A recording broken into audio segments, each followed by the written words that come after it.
Salmo 95, futuro pregador Elias. Diz assim, versículo 1: Vinde e cantemos ao Senhor, jubilemos a rocha da nossa salvação, porque o Senhor é o grande rei, versículo 3, e acima de todos os deuses. Versículo 6, vinde e adoremos, prostremo-nos, ajoelhemo-nos diante daquele que nos criou. Pai, aplica a palavra no coração dos teus filhos, em nome de Jesus. Amém. Vocês esperam 20 minutos? Pode sentar, meus amados. Meus amados, se há um momento em que de forma um tanto atrapalhada a gente interpreta, irmão Adriano, que no culto há um momento de adoração. Quando na verdade esse momento de adoração, ele existe na nossa vida cotidiana e diária. Você tem uma vida de adoração. Mas o salmista aqui nesse texto, ele realmente estava em culto. Estava num templo, estava em um momento de adoração. E se nós formos levar para o sentido literal, realmente, um momento no culto, há momentos que nós classificamos como momento de adoração. Se nós formos classificar assim, é este momento que o salmista está vivendo nesse texto.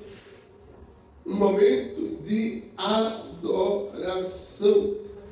E como é que eu começo, irmão Luiz, adorando a Deus na nossa vida diária, na nossa convivência diária, no nosso culto diário, na nossa vinda à igreja? Como é que a gente começa adorando a Deus?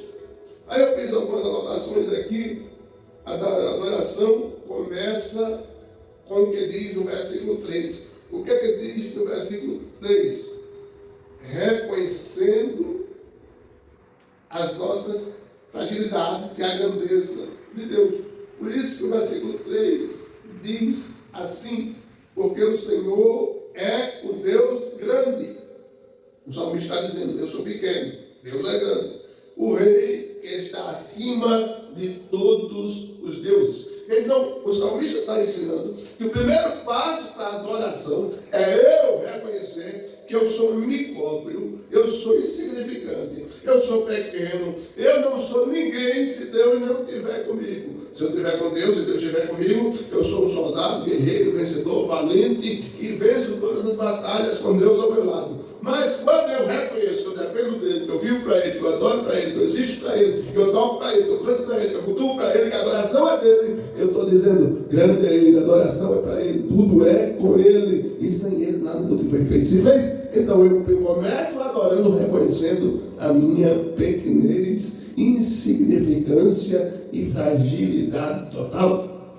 Quando eu começo a entender isso, aí Deus começa a receber a minha adoração. Reconhecer que Deus é grande, é rei e soberano, é uma prática necessária da adoração que nasce do sentimento de um adorador fiel.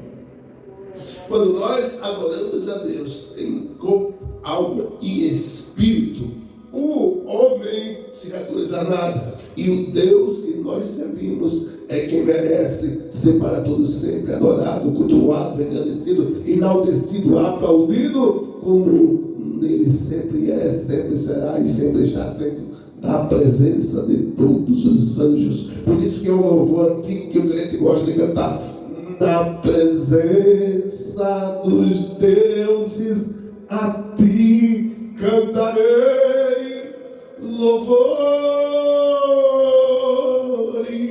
É na presença dos deuses, é na presença dos homens, é na presença dos que pensam que são grandes, é na presença daqueles que são pequenos, é na presença do céu e da terra, é na presença dos arcanjos, anjos, querubins e serafins, que nós adoramos ao Senhor, não pelo que Ele faz, não porque ele pode, mas pelo que ele é, pelo que ele já fez, pelo que ele vai continuar fazendo. A ele a honra, a glória e o louvor. Aleluia, meus amados irmãos. Eu queria lembrar a você uma aplicação desse texto. Antes de pedir, adore, comece a adoração lembrando quem Deus é e não apenas o que você precisa. Louvado seja Deus quando nós começamos a adorar o Senhor, lembrando o que Ele é. Aí eu começo a lembrar o que Deus é. Aí eu estou lá orando a Deus. Muitas vezes, não vou negar você, irmão Elonias, sem vontade, orando forçado, por mim mesmo. Ô pastor, mas Deus recebe? Deus está vendo que eu estou me esforçando, porque a carne nunca vai dizer para mim, Júnior, vai orar. A carne nunca vai dizer para mim, Júnior, vai ouvir uma palavra, uma pregação, um louvor. A carne nunca vai dizer para mim, Júnior, vá para a igreja. Mas o crente sabe que ele precisa. Então, mesmo que você não sinta vontade, você começa a lembrar. Por que eu sirvo a Deus? Porque Ele é todo poderoso. Pelo que mais? Porque Ele fez o mar e a fonte das águas. Pelo que mais? Porque Ele fez as bilhões e bilhões de estrelas. Por que mais? Porque Ele fez os céus e a terra. Por que mais? Porque Ele me deu oxigênio para respirar. Por que mais? Porque Ele me deu alimento para comer. Por que mais? Porque Ele deu esse vento para eu não morrer de calor. Por que mais? Porque Ele me deu a chuva para eu plantar. Por que mais? Porque Ele dá o sol para secar, porque for necessário ser seco. Por que mais? Porque eu estou em cima da terra, porque Ele permite. Por que mais? Porque Ele me deu narina, porque Ele me deu língua, porque Ele me deu a boca, porque Ele me deu os ouvidos, porque Ele me deu o cabelo, porque Ele me deu a cabeça, porque Ele me deu o cérebro, porque Ele me deu o neurônio, porque Ele me deu os dedos, porque Ele me deu as mãos, porque Ele me deu as pernas, porque Ele me deu os pés, porque Ele me deu a laringe, a faringe, porque Ele me deu o intestino, o esôfago, o estômago, porque Ele me deu tudo que eu tenho e Ele ainda vai me dar a vida eterna. Eu adoro Ele porque Ele merece, porque Ele é grande, porque Ele é santo, porque Ele é digno, porque Ele é lindo, e a Ele seja sempre dada a honra, a glória e louvor para todos sempre. Quando o crente entende isso, ele tem uma vida diária ao acordar e ao ir dormir de adorador por excelência.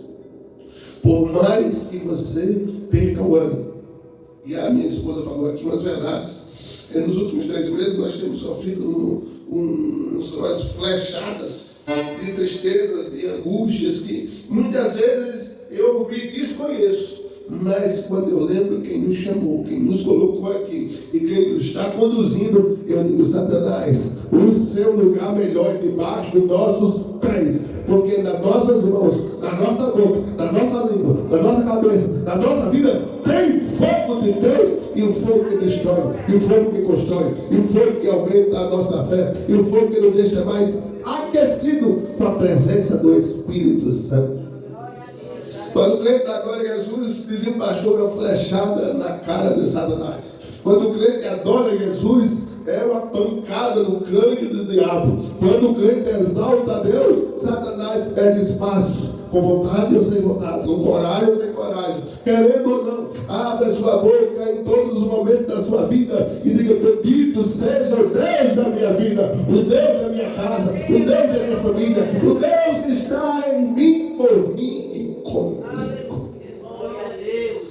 Os desafios fazem parte da vida do adorador. Todavia, porém, ele sabe, como Jesus prometeu, estarei convosco todos os dias.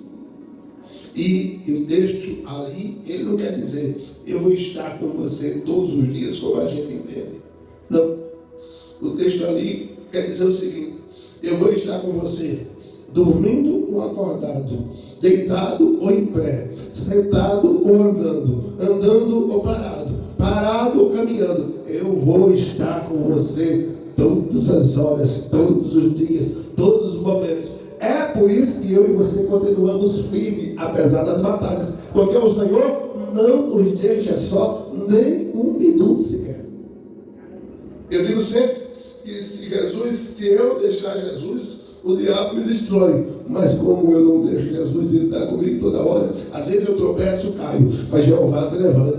Às vezes a tristeza me abate, mas Jeová me anima. Às vezes a angústia me acerta, mas Jeová me estimula. Às vezes as decepções me abalam, mas Jeová me conforta. Às vezes eu quero parar, mas Jeová me impulsiona. Às vezes eu quero desistir, mas Jeová me empurra. Às vezes eu quero parar, mas Jeová diz, eu estou contigo. A gente não desiste, a gente não para, a gente não volta, a gente prossegue apesar das adversidades.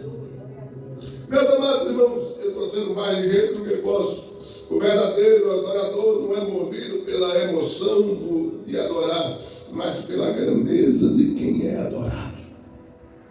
Dizia o pastor Jaziel Gomes que o adorador não leva a glória, o adorador transmite a glória para o adorado.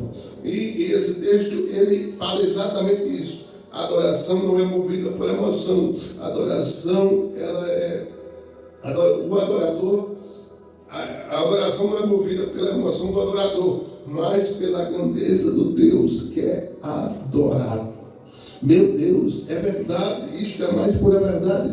Quando eu começo a imaginar o Deus a quem eu estou adorando, aí eu lembro que Ele habita no céu e a terra é o lugar que Ele coloca aos pés. Aí eu lembro que Ele monta no querubim e passeia pelo universo. Aí eu lembro que Ele mandou Jesus para morrer por mim, pobre, miserável, pecador. Aí eu lembro que Ele me deu vida eterna e me deu o privilégio de conviver e viver com Ele lá no céu. Aí eu lembro que quando eu preciso de um milagre, eu peço e Ele resolve. Eu lembro que quando eu preciso de um socorro, eu clamo e Ele responde. Eu lembro que quando eu preciso desabafar, eu falo com Ele e Ele me ouve. Eu lembro que quando Ele quer falar comigo, eu abro a palavra e ela fala comigo. Eu lembro que eu era perdido e hoje sou salvo. Eu lembro que eu era filho pródigo e hoje eu sou remido. Eu lembro que eu era perdido e hoje eu sou achado. Eu lembro que eu ia para o inferno e hoje vou para o céu. Eu lembro que eu estava no caminho da perdição, hoje estou no caminho da salvação. Eu lembro que eu estava no mundo, hoje eu estou na igreja. Eu lembro que eu adorava, agora eu adoro a Deus. Eu lembro que eu caminhava para baixo, agora eu caminho para cima. Agora eu sei que se eu morrer hoje, eu vou para o céu.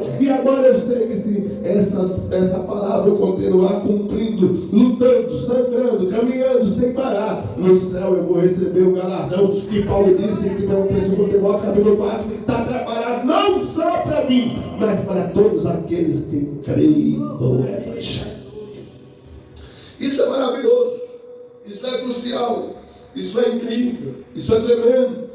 O mundo tenta sufocar o crente, o xuxo. O mundo tenta sufocar, às vezes, com pessoas que nós convivemos, às vezes com tentações que aparecem, às vezes com situações que nem parecem maléficas ou diabólicas. Satanás tenta tirar a gente do caminho, mas o adorador que é adorador sabe que precisa adorar para sobreviver, sabe que precisa adorar para existir, sabe que precisa adorar para continuar vivo, transpirando e respirando. O adorador que é adorador não se cansa de adorar, e quando tem voz, ele adora. Se não tiver voz, ele adora. Se tiver mão, ele adora. Se não tiver mão, ele adora. Se tiver o braço, ele adora. Se não tiver, ele adora. Se tiver pulmão, ele adora. Se não tiver pulmão, ele adora. Independente da circunstância, ele vai adorar. Com a cabeça, com os pés, com as mãos, com os braços, com os ouvidos, seja lá como for, ele vai adorar, porque a adoração é quem o mantém vivo. Meus amados irmãos, estou terminando. Já passou por 1 minuto, hein? 10? 15? Estou terminando agora. Vamos fazer uma pregação. Traga as suas vontades diante de Deus. Como adorador, qual a vontade que você tem? O maior prazer de um filho é agradar o pai. Porque o filho sabe que agradando o pai, o maior prazer de um pai é agradar o filho. Mesma coisa o adorador. O adorador sabe que adorar a Deus é o seu foco principal. Porque quando Deus recebe a nossa adoração em forma de palavras, lágrimas ou clamores, Ele transforma essa adoração em combustível espiritual para você continuar caminhando. Por isso que um texto sagrado, bem conhecido da gente, está escrito: a alegria do Senhor é a nossa força. O que é que esse texto quer dizer? Simplesmente isso. Quando eu adoro a Deus, eu deixo Deus muito feliz. Não que Deus fique depressivo se eu não adorar. Não que Deus tenha crise de pânico se eu não adorar. Não que Deus tenha crise de ansiedade se eu não adorar. Não que Deus tenha crise de pavor se eu não adorar. Não, não é isso. Mas ele fica muito feliz quando eu o adoro, porque eu sou filho dele, fui criado por ele, gerado por ele, tenho fôlego dado por ele, e quando eu adoro a ele, eu retribuo a ele um pouco daquilo tudo que ele me deu. Então ele fica feliz, e quando ele fica feliz, ele transforma essa adoração em uma injeção de ânimo. Então, quando eu quero desistir, eu adoro a ele. Isso é transformado em injeção de ânimo. Ele aplica a injeção de ânimo na nossa vida espiritual e nós continuamos prosseguindo. E nós continuamos cantando. E nós continuamos adorando. E nós continuamos bendizendo. É por isso que o hino bem antigo do Luiz de Carvalho diz: eu estou seguindo a Jesus Cristo. Deste caminho eu não desisto. Estou seguindo a Jesus Cristo. Para trás eu não volto não. Crente adorador nunca quer retroceder, sempre quer avançar, nunca quer parar, sempre quer prosseguir. Não que a vontade de parar não apareça, não é isso, ela aparece, mas a gente passa por cima. Não que a vontade de desistir não aparece, não é isso, ela aparece, mas a gente supera. Não que a vontade de não continuar não aparece, mas a gente passa por cima. Por quê? Porque mais merece adoração aquele que nos fez do que outro objetivo na nossa vida. Então, enquanto eu adoro a Ele, Ele vai me ajudando. Enquanto eu adoro a Ele, Ele vai me levantando. Enquanto eu adoro a Ele, Ele vai me levando. Enquanto eu adoro a Ele, Ele vai segurando a minha mão. Enquanto eu adoro a Ele, Ele não permite que eu pare. Enquanto eu adoro a Ele, Ele sabe que eu dependo dEle. Enquanto eu adoro a Ele, Ele fica feliz e vai me dando injeção de ânimo para ir prosseguir na caminhada. Eita, como é bom ser adorador. Ser adorador fortalece a nossa intimidade. Ser adorador fortalece a nossa intimidade. Salmo 95, versículo 7. Você lembra o que é que diz? Salmo 95, versículo 7. Ser adorador fortalece a nossa intimidade. Duas coisas rápidas para encerrar. Ser adorador fortalece a nossa intimidade. Ser adorador conduz à redenção.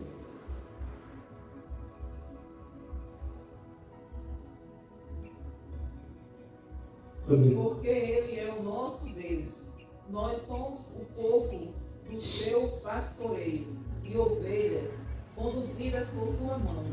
Tomara que escutes hoje a sua voz. Nós somos o povo dele, ovelhas conduzidas pela sua mão. Sabe quando é que Deus conduz você? Quando você adora Ele. Sabe quando é que Deus direciona você? Quando você adora Ele. Sabe quando é que você é escutado por Deus? Quando você adora Ele. Lembra sempre isso. Vinde. Adoremos. Prostrado. E nos ajoelhemos. Perante o Senhor. Nosso Criador. Vamos encerrar aqui. Vamos explicar esse versículo? Vinde. O salmista chama todo mundo que está ouvindo ele. Ei! Vinde, vem cá! Fazer o quê? Adorar prostrado. Adorar prostrado. Não. Adorar prostrado é jogar no chão. É você literalmente se jogar no chão. Colocar a cabeça no pó. Isso. O salmista está dizendo: ei, vem cá, vocês estão me ouvindo, vinde. Adorar é bom, eu sou prova disso. Ajoelhemos, é? Não. Primeiro vem o quê? Prostrado. Primeiro você se joga no chão com a cara no pó. E depois? No joelho. Se ajoelha. E depois? Perante o Senhor. É para fazer essas três coisas. Então, o segredo do adorador está aí. Vou encerrar. Tinha 15 tópicos aqui, mas vou encerrar. E você começa prostrado. E a pior coisa é orar sentado. Eu só oro sentado porque é o jeito. Eu detesto de todo o coração orar sentado. Eu só oro sentado porque é o jeito. E a melhor coisa é orar de joelho e prostrado. Porque Jeová sabe que você está jogado lá. Olha, eu estou aqui, só um pedaço. O senhor está me vendo? Aí, ó, vá se inclina para atender você. Aí você, depois que se prostra, aí ele te fortalece. Aí você já não está mais jogado lá prostrado. Aí você já está de joelho. Aí faz mais o quê? Faz o quê?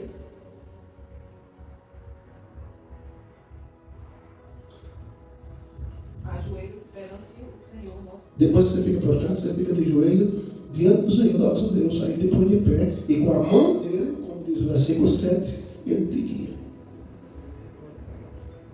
É desse jeito que funciona. A vida de um adorador é assim.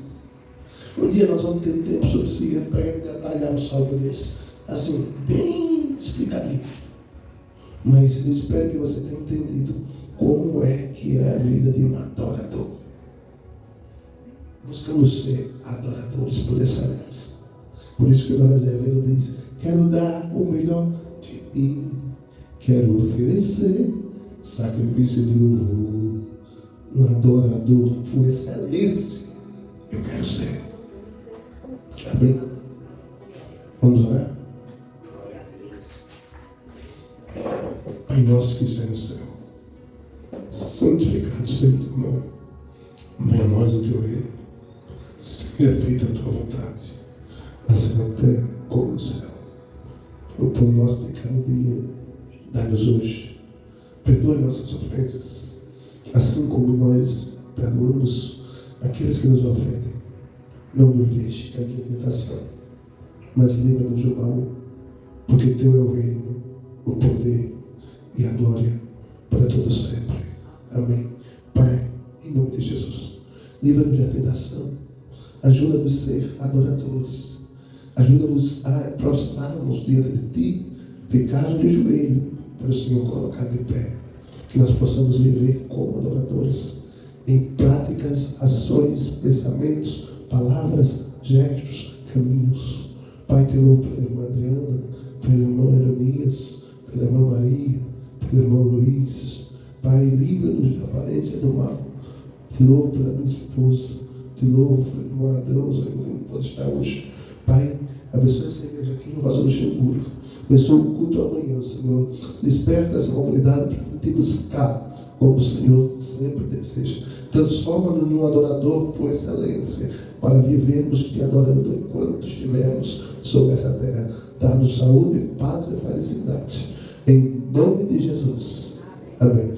Pelo amor de Deus, a graça do Senhor Jesus, as duas consolações do Espírito Santo continuem com você, com a sua casa, com a sua família, não só hoje, mas para todos sempre. E amanhã estaremos aqui. Você diz? Você diz? Você diz? Deus abençoe.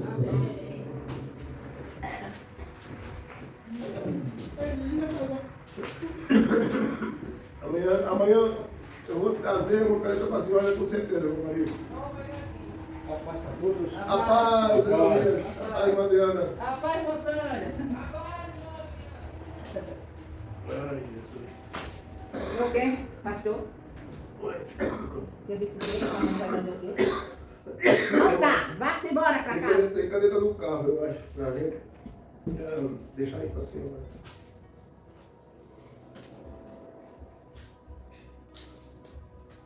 Tá não aqui, rapaz, tu não sabe. Tá não, vá pra casa. Você estiver esperando que a Maria vá pra lá, não vai não. É, tá certo. Ele tá procurando ele. Tá procurando ele. Mas jogar com a curva, que não sabe que não sair. Não, Ele não está, vá pra casa. Ele tá programado, ô irmão Luiz, ele tá programado. É saber que ele tá aqui essa hora, né? É, Rapaz. vá pra casa. Tá vendo? Eu não sou não. Parece eu tirei a caneta da bolsa.